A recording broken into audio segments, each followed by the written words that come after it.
के चरणों में त्रिवार नमोस्तु। माता जी को बंदामी, छुलक जी को इच्छामी। आनंद के क्षण बड़े ही निराले होते हैं। आनंद के क्षण बड़े ही निराले होते हैं। गुरुवर के भक्त बड़े भोले भाले होते हैं। एक बार जो आ जाए इनकी शरण में, एक बार जो आ जाए इनकी शरण में, वो बड़े किस्मत वाले होते हैं, वो बड़े किस्मत वाले होते हैं। महाराज श्री श्रावक के 60 आवश्यकों में देव पूजा आती है। उस देव पूजा के अंदर सर्वप्रथम अभिषेक आता है और उस समय अभिषेक करते वक्त और शांति धारा करते वक्त जो श्रावक श्रेष्ठी शांति धारा करता है और जो श्रावक बंधुगण उस शांति धारा को देखते हैं तो उस समय जो बीजाक्षर के बाद में छिंद छिंद विंद विंद के समय पर क्रोधम, मानम, माया, लोभम या रोगों का भी आता है, ग्रहों का भी आता है, अन्य प्रकार के जो शब्दों के साथ आते हैं, तो उस समय करने वाले को और देखने वाले को क्या फीलिंग करना चाहिए? वहाँ संस्कृत में एक छिद्र और विदिर धातु आती है। छिद्र धातु आते थे छेदन के अर्थ में।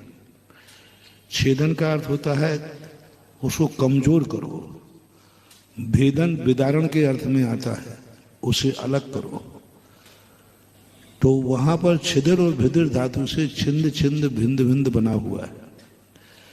तो वहां पर कोई बहुत अच्छा भाव है उसको। लोगों ने छिंद छिंद भिंद के कारण से कहा कि ये तो बहुत है बीमारी, महाराज भगवान के ऊपर छिंद भिंद करो।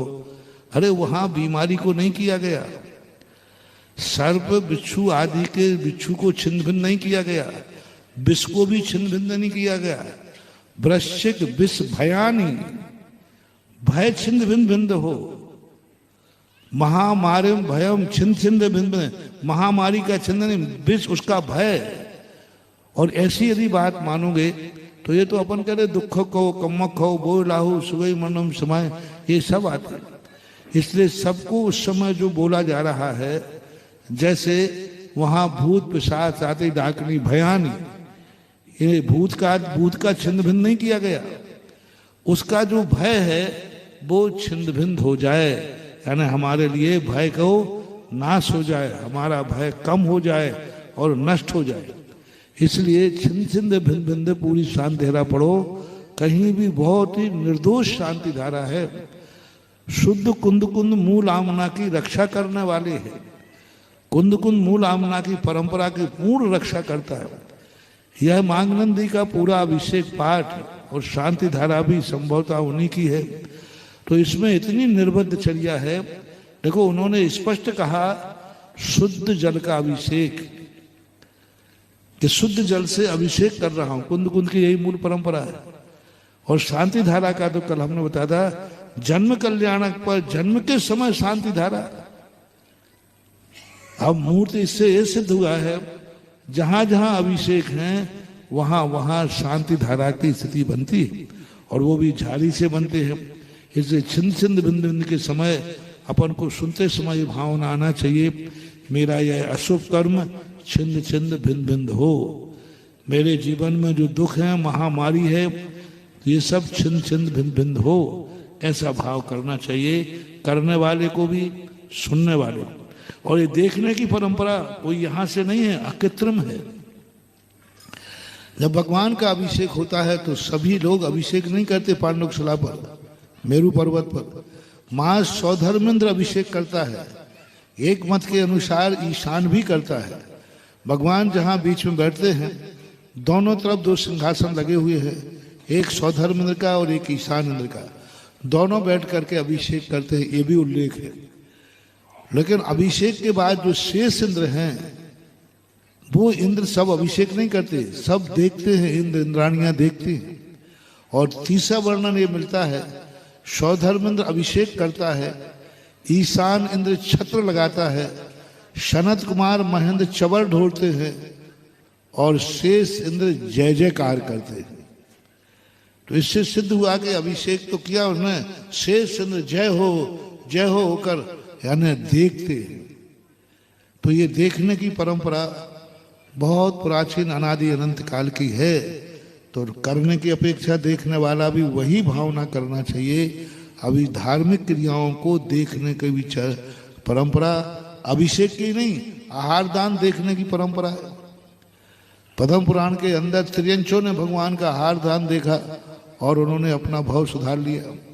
इसलिए देखने वाले को ऐसे भाव करना चाहिए। और पूजन की उसमें स्थापना में चांदी की लोगों का आता है, तो उस समय अष्टद्रव्य में बादाम आदि का, तो जैसे स्थापना पात्र में चांदी की लोगों को चढ़ाते हैं, उस समय स्वाहा तो नहीं बोलते, तो उनका फिर उपयोग कर सकते नहीं, हैं? उनका उपयोग नहीं करते। वो संकल्प के चावल है जिसमें भगवान की दूसरी स्थापना हो चुकी है। किसी दूसरी स्थापना होने पर दूसरी स्थापना नहीं कर सकते। एक स्थापना जिसमें हो जाती है, जैसे मूर्ति में एक स्थापना हो गई, अब दूसरी स्थापना नहीं होगी उसमें। तो वहां पर हमने संकल्प की पूजा की स्थापना कर ली। अब तुम घर ले जाकर के क्या ले जा रहे हो, किसको ले जा रहे हो? अब उनका उपयोग दोबारा करोगे। कई लोग सोने चांदी की द्रव्य चलाते हैं, उसी को कल के लिए रख लेते हैं, पर नहीं रखना चाहिए, क्योंकि उसमें एक स्थापना हो गई। अब दोबारा कल दूसरी स्थापना नहीं हो सकती। तो स्थापना के दो भेद होते हैं, एक तो स्थापित, ये चढ़ाए जाते हैं, और एक रखे जाते हैं। जो जैसे भगवान की मूर्ति है वो चढ़ाई नहीं गई है, उसमें मंत्रों को स्थापित किया गया है। इसी प्रकार चावल जो चढ़ाए नहीं गए हैं, उसमें संकल्प की स्थापना की गई है। उसमें अब वो द्वारा दूसरे में काम नहीं आ सकते। यदि आपको इतना चढ़ाने वाले को प्रतिदिन कहाँ से लाएंगे, तो आप न चढ़ाएं। चावलों की आप स्थापना करें, लौंग की स्थापना करें, लेकिन चढ़ाने के बाद उसे पुनः घर ले जा करके उसको रखना, ये सर्वथा गलत है। इससे अच्छा तो चावल से चढ़ा देना श्रेष्ठ है। अष्टद्रव्य को कई लोग चढ़ा देते, अब वही अष्टद्रव्य कर रख लेते, चौकों में भी कर लेते कई बार। सब नहीं करना चाहिए। यदि आपकी इतनी शक्ति नहीं है तो आप सीधे चावलों से पूजा कर लीजिए ना, लेकिन दोबारा उसका उपयोग नहीं कर सकते, नहीं करना चाहिए। जिज्ञासा रखेंगी प्रीति जी।